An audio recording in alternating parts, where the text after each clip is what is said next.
This kit is also the V2 kit, the version 2.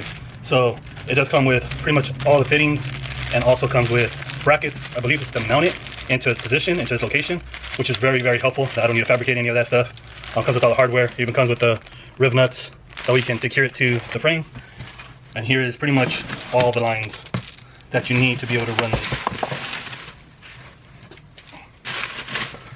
So I'm actually gonna look up their YouTube. They do have YouTube videos of this to pretty much make sure that everything is running correctly. I know the ones that have these fittings on the end are the ones that are gonna go towards the firewall. So that is pretty much explanatory of the way it's gonna go. It's basically figuring out how the, never mind. So the one that where the evap is gonna go into, for the condenser, that plug that I need to remove off of, actually this one here, will connect into this one right here. So it'll tee into it, and then from there, that's the wire that I have to extend all the way around, because the AC system regularly on the EK was actually on the driver's side. So I have to move those wires over to the passenger side and extend them to make sure that everything's pretty much just routed correctly, and make sure that we have plenty of room of slack so that way it doesn't get kinked or doesn't get caught by anything. Like I said, we're still gonna have to make holes into the side of the wheel well, but we'll get to that hopefully soon, so that way we can start mocking this up. But at the end of the day, we do have this kit already, so now we can start pretty much putting in time and effort into the AC tuck kit. But let's just pretty much get started and continue doing what we are doing on the car, because we still have some work to be done. I didn't really continue as I have to get ready right now, and thank God that UPS showed up first before I take my daughter to dance class. So I'm actually going to be delooming the rest of this loom and pretty much just continuing the wiring of it, because we still need to snake things through, and I really want to try to get this stuff pretty much out of the way and mocked up. So I'm going to go see if I can buy a grinding disc or a cutting disc so that I can make the cut here and pretty much make the other hole that we're going to need to make for the other harness to run through here, so we can securely mount it, because the goal is to be able to run this connection down here and secure it, and basically go on top of here and pretty much just secure it into place. That's the goal. But let's just see, continue doing what we're doing and make some more progress on this car. What's up, guys? Welcome back. So pretty much after reviewing some YouTube videos and the installation kits of the DC5CREATIONS AC tuck kit, I've seen how the brackets go and how everything gets mounted. And honestly, now I just dropped off my daughter at dance class. I got to pick her up in about an hour or so. So pretty much the daylight's going to end up dropping. So I don't know how far I'm going to get along in this video with the whole AC kit. But I at least want to get started on it. And the major thing I really want to get done to it is actually that wiring that we deloomed. I want to try to get that done and pretty much deloomed, and figure out what goes where and extend the wires that need to be extended. Hopefully the tubing that I arrived, the sleeving that I arrives soon, so we can get that pretty much sealed up, closed up, and heat wrapped and pretty much mocked up into place. So I'm actually here now at Home Depot, and I'm gonna be picking up these brackets and seeing little clamps, and there's also these little grommets that I need to get. So hopefully I can find some here, and that way we can continue making progress on the EK Sedan. Alright guys, so pretty much went to Home Depot, as you guys seen, and this is what I picked up. So I just picked up a cutting disc, and I also picked up these 1-inch clamps. I may need bigger ones, I'm not sure yet. I'm going to test it out on one of the lines right now for the DC5CREATION one, and see if it'll work. I picked up 3 of them, so we can at least get one side, at least one line, pretty mocked up and secured. And then that way when we do if the other side is bigger, then we'll look for bigger ones and we'll order them. But that's pretty much what I picked up, along with this, I guess it's a hole dozer. So I picked this up so that we can drill this through the side wheel well. And I also picked up these grommets from Home Depot, and it looks like it comes with 3 of them. So the 3/4 inch, these are just for other ones that have holes the same size. I do have other size ones also that I already had from picked up before, and these are just extras so we can fill up whatever, so that way the line of the wires don't rub up and don't get scarred or cut up, and next thing you know they go to bare metal and they start arcing out to the wheel wells or the frame or whatever it is. So let's just pretty much get to this. I'm going to go ahead and continue on the loom and then see what else needs to be done. But right now I'm actually going to try to mock up the condenser, because after watching, as I stated before, after watching the installation of it from DC5CREATIONS, I kind of got the feeling of how to do it. So we're just gonna attack it, see if we succeed in it, and if we do, then we'll keep rocking on it. You know what I mean? Keep making more progress. So let's just get to that. All right, guys. So pretty much, as you can see, now we have the brackets mounted. This will be sitting towards the driver's side, and then this goes towards the passenger side. So the brackets will be basically it'll be facing this way on the car. Passenger side, driver's side.